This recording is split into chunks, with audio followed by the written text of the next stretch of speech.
Hello, everyone. Let me ask you something. Have you ever felt perfectly fine on the outside? Your checkups are good, your blood pressure is stable. But on the inside, you feel heavy? Like you're carrying a weight that no scale can ever measure? As a doctor specializing in the health of those over 60, I see this all the time. I call it silent aging.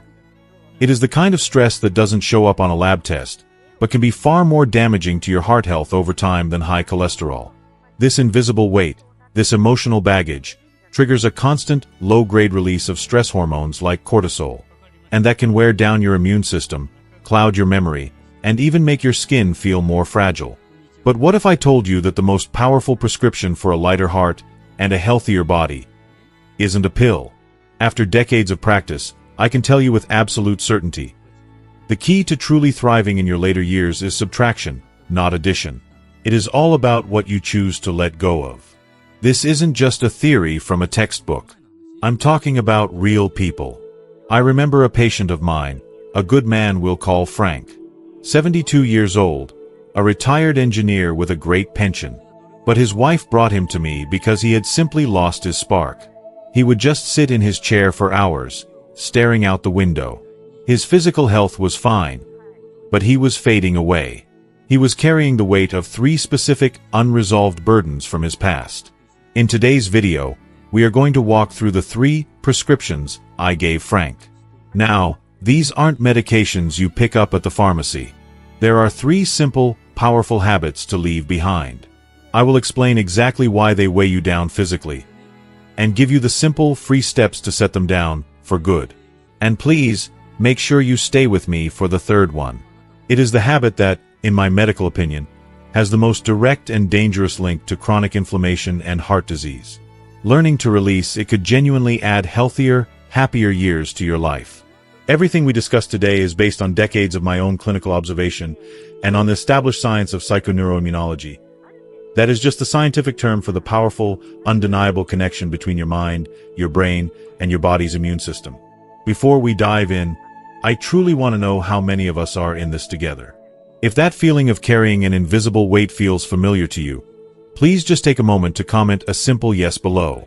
It lets me know I'm on the right track, and more importantly, it shows others in our community that they are not alone. Okay, let's get started. Alright, let's begin.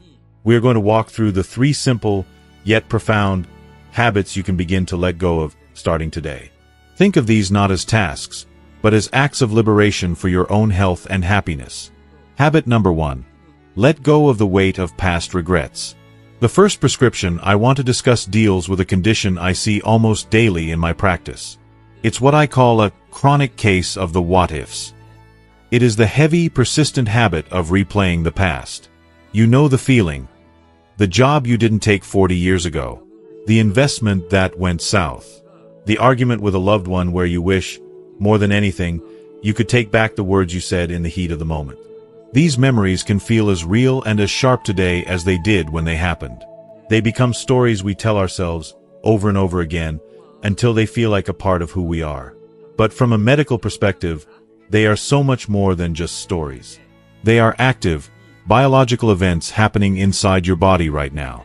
Every single time you dwell on a powerful regret, your brain, that incredible and complex organ, cannot tell the difference between a real, present threat and a vividly remembered one. It reacts the same way. It triggers a small, but very real, fight or flight response. This causes your adrenal glands to release a cascade of stress hormones, most notably cortisol. Now, in the short term, cortisol is essential. It helps you deal with immediate danger. But when your mind keeps replaying old hurts, it subjects your body to a slow, chronic drip of these powerful hormones, day after day, year after year. And the long-term effects of this are devastating. This chronic low-level stress can lead to restless nights and poor sleep, leaving you feeling exhausted before your day has even begun. It can create that frustrating mental fog that makes it hard to concentrate. Over time, it can even make your body more resistant to insulin, which is a key factor in developing type 2 diabetes. The weight of the past becomes a very real weight on your physical health. Now, why does this seem to get more intense as we get older? The core reason lies in how our brains work. As we age, Our brains have simply had more time to solidify these neural pathways. Think of your brain like a field of grass. The first time you walk a certain path, the first time you dwell on a specific regret, you bend a few blades of grass. But if you walk that same path every day for 30 or 40 years, you wear a deep groove into the earth. That path becomes the easiest, most automatic route for your thoughts to take. The groove of regret gets deeper, and it becomes easier and easier to fall into, often without even realizing it. That is why letting go isn't about forgetting. It's about consciously choosing to walk a new path, to let the old one slowly grow over. The most common symptom I hear from my patients is this one. They'll tell me, "Doc, I find myself wide awake at 3 in the morning, and my mind is just racing. I'm thinking about something that happened back in the 70s. That is not just a bad night's sleep. That is a direct, physical consequence of a mind that has not been given permission to let go. That racing heart, that feeling of anxiety in the pit of your stomach, that is the cortisol speaking. It's your body reacting to a ghost." I think of my patient, Robert, the man I mentioned earlier, who had dreamed of opening a woodworking shop. When he came to see me, his regret wasn't just a sad thought he had from time to time. It had manifested as a complete and total lack of motivation. It was a heavy blanket that smothered every bit of joy in his life. His wife told me he had stopped playing with his grandchildren, he had no interest in his old hobbies, and he wouldn't even join his friends for their weekly coffee meeting. When I finally sat down with him, just the two of us, he looked at me with such tired eyes and said, "Doc, what's the point of doing anything now? The time for that is gone." That is the poison of regret at work. It convinces you that your story is over when, in fact, you still have so many beautiful chapters left to write. It steals the energy from your present by convincing you that your best days are in the past. So, what is the prescription? It is simple, and it is free. The solution is to begin to reframe regret as data. It's no longer a weapon to beat yourself up with. It becomes a tool you learn from. Tonight, before you go to sleep, I want you to take a simple piece of paper and a pen. On one side of the paper, I want you to write down one regret that weighs on you. Be honest with yourself. Then, on the other side, I want you to write the words, "What I learned from this," and list at least one thing. Perhaps a bad investment taught you to be more cautious. Perhaps a painful argument taught you the importance of thinking before you speak. You are not erasing the past. You are extracting its wisdom. You are turning a wound that has festered for years into a scar that tells a story of survival and growth. Please, stop letting a memory from the past rob the precious energy from your present. Your past is a teacher, not a jailer. It gave you the wisdom and the strength that you possess today. This isn't about forgetting what happened. It is about forgiving yourself for being human. You made the best decisions you could with the information and the experience you had at that time. It's time to offer yourself the same grace and compassion you would so freely give to a friend. If you believe it's never too late to learn from our past and to find peace, please take a moment to comment on the word wisdom below. Let's affirm this powerful truth together. Habit number 2. Let go of relationships that drain your spirit. Alright, the second habit we must learn to leave behind is one that can feel incredibly difficult because it involves other people. It's the habit of maintaining what I call toxic connections out of a sense of guilt, history, or obligation. We all have them in our lives to some degree. It might be that old friend from high school who only calls to complain, unloading all of their negativity onto you for an hour, but never once asking how you are doing. Or perhaps it's a family member whose every visit is filled with subtle criticisms and backhanded compliments, leaving you feeling smaller and more exhausted than you were before they arrived. We tell ourselves, "Oh, that's just how they are," or "We've known each other for so long." But the silent toll these relationships take on our physical health is immense. This is not just you being overly sensitive. It is a very real biological phenomenon known as emotional contagion. Your nervous system, particularly as you get older and more attuned to the world, has a remarkable ability to subconsciously mirror the emotional state of the people you are with. When you spend time with someone who is chronically negative, anxious, or angry, your own body begins to subtly enter a state of stress. Your muscles tense up, your breathing becomes shallower, and your blood pressure can actually elevate during and immediately after the interaction. Constant exposure to this kind of negativity literally puts your body in a state of chronic, low-grade stress. It's like leaving your car engine idling all day long. Eventually, it just wears out the battery. The core reason this becomes so critical as we age is that our social energy is a much more precious and limited resource than it was in our younger years. When you were 30, you might have had the energy to deal with a dozen different social obligations and draining personalities. But in our later years, our energy is like a fixed income. We have a finite amount, and we have to be much more intentional about how we spend it. We simply cannot afford to allocate large portions of our precious energy to interactions that don't replenish our spirit, but instead leave us in a deficit. Choosing to protect your peace is not selfish. It's a critical part of a healthy aging strategy. It's as important as eating well or getting enough sleep. The most common symptom of a draining relationship is a very physical one. If you find that you need to sit down and rest, or even take a nap after a phone call or a visit with a certain person, that is a powerful physical sign. That is your body telling you that this interaction has cost you a significant amount of your vital energy. That feeling of being completely washed out is your nervous system recovering from being on high alert for the entire duration of that encounter. Pay attention to those physical cues. Your body is an incredibly wise messenger, and it never lies. I had a patient named Susan, a lovely woman in her late 70s. She used to tell me how much she dreaded Tuesdays. For years, I thought it was just a funny quirk. But one day, she opened up. Tuesday was the day her old college roommate, a woman she'd known for 50 years, always called. Susan described how, for an hour every week, she would listen to a non-stop stream of complaints about her friend's health, her kids, and her finances. Susan's smartwatch, which she wore to track her heart health, showed a fascinating pattern. Every Tuesday, around noon, her heart rate would spike and stay elevated for the entire hour of the call. She was having a real, measurable, physical stress reaction to the negativity. Her friendship, or what was left of it, had literally become a weekly health hazard. The prescription here is not to cause drama or to have a big, confrontational blow-up. It is to quietly and lovingly create healthy boundaries. You are the gatekeeper of your own peace, and you have the right to decide who and what you allow into your space. The action can start very small. If that draining phone call typically lasts an hour, decide ahead of time that you will only talk for 10 minutes. You can say warmly, "It's so good to hear from you. I've only got a few minutes before my next appointment, but I wanted to say hi." You are in control. If a visit from a critical family member always leaves you feeling depleted, you can shorten the visit. You can meet them in a neutral place, like a coffee shop, instead of your home. These small shifts give you back your power. You are not ending the relationship. You are simply changing the terms of engagement to protect your own well-being. It is time to be the guardian of your own peace. Give yourself permission to protect your energy. It is one of the most loving things you can do for yourself. I know this can be a difficult truth to accept, especially when it involves people we have known our entire lives.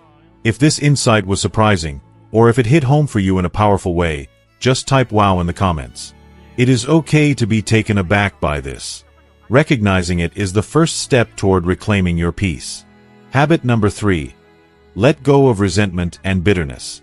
And finally, we arrive at the third and, from a purely medical standpoint, the most dangerous habit of all.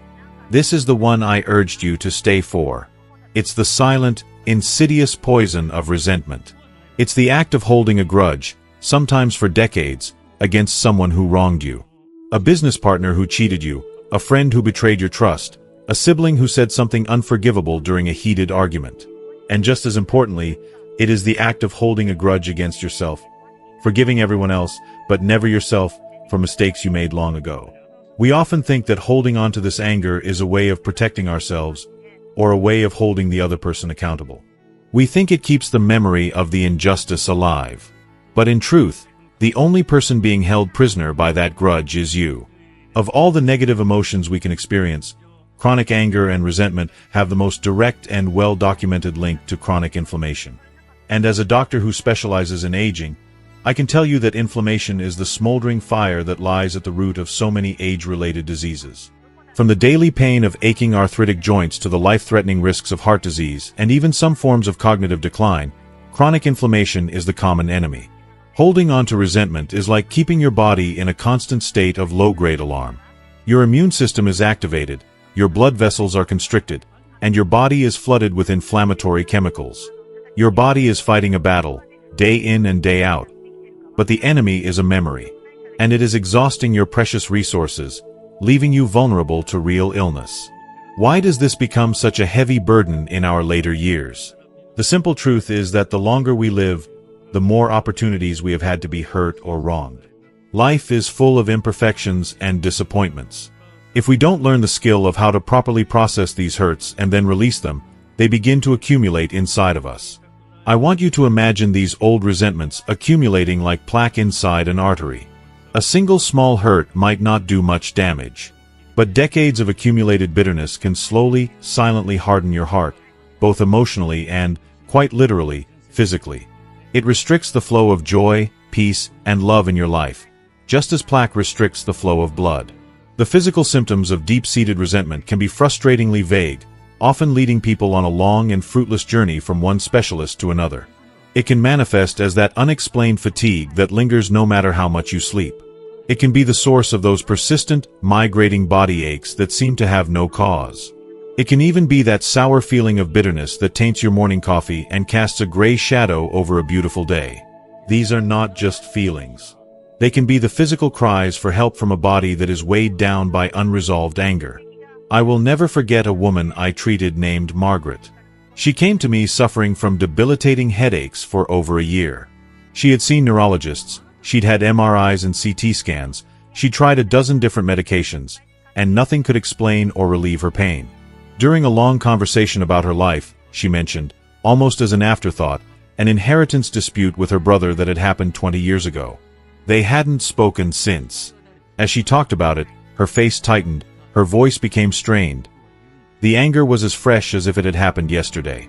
It became clear to me that her body was expressing the pain her heart refused to let go of. Her resentment was manifesting as real, physical pain. The anger was trapped in her body, with nowhere to go. The prescription, then, is the most powerful medicine available, and it is the one you have the power to administer to yourself. It is the act of forgiveness, as a selfish act for your own health. Let me be very clear. Forgiveness does not mean that what the other person did was okay. It does not excuse their behavior. It does not mean you have to forget the pain they caused. Forgiveness is simply you making a conscious decision that you are no longer willing to let that event from the past poison your present. It is you deciding to cancel the subscription to their drama. The action is a simple, private intention. You can do it right now. Just say to yourself, silently or out loud, for the sake of my own health, for the sake of my own peace, I choose to release this. You are not freeing them. You are freeing yourself. There's an old saying that holding on to resentment is like drinking poison and expecting the other person to get sick. For your health, for your heart, for your peace of mind, it is time to put the glass down. If you are ready to choose your own health over old hurts, ready to choose a future of peace over a past of pain, please comment the word peace below. This is a powerful declaration to yourself and to our entire community. As we bring our time together to a close, I want to circle back to the story we began with. Remember my patient, Frank? The 72-year-old retired engineer who had lost his spark, the man whose wife said he was slowly fading away. About 6 months after our talk, after I shared these 3 principles with him, he came back to my office for a routine checkup. The change, I have to tell you, was remarkable. The heaviness in his eyes was gone. He had a lightness about him. He told me, with a genuine smile, that he'd started a small garden in his backyard. Just a few tomato plants and some herbs, but it got him outside in the sun every morning. He was taking his wife out for walks again, something they hadn't done in years. He leaned forward in his chair and said something to me that I will never forget. He said, "Doc, I finally set down those suitcases you told me about. They were just too heavy to carry anymore." He didn't magically change his past. He couldn't. But he did something far more powerful. He changed his relationship to it. He decided that the rest of his life was going to be about the view in front of him, not the one in the rearview mirror. That is the power of letting go. If there is one great lesson I have learned in all my years as a doctor, it is this. Your health isn't just about the food you put into your body or the pills you take. It is just as much about what you are willing to release from your heart. True, lasting well-being is not found in accumulation. It is found in lightness. The peace you are searching for comes from setting down the burdens that were never yours to carry forever. But knowledge is only powerful when we put it into action. So now, I have one very important and very personal question for you. What is the one commitment you are making to yourself this week after watching this video? I don't want you to feel overwhelmed. Just choose one small, manageable thing. It could be as simple as, I will reframe one regret and find the lesson in it. Or maybe, I will shorten one draining phone call to protect my peace. Or perhaps, it's just the quiet, private promise to yourself, I will set the intention to forgive. Please, share your personal commitment in the comments below.